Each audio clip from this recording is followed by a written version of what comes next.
Oye, te quedaste dormido, ¿te sientes bien? Es que todo el día ando muy cansado y con mucho sueño. Siento que no descanso al dormir y mi esposa me dice que ronco mucho por las noches. ¿Ya fuiste a checarte con un doctor? No, hombre, tomando 4 tazas de café se me pasa.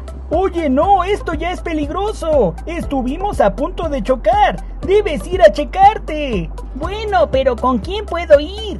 Ve con un buen otorrino. Yo conozco una. Ok, pásame sus datos. La doctora Rocío Arriaga. Ella te atiende bien. Ok, voy a sacar cita para ir a consultar con ella. Bueno, pero yo manejo.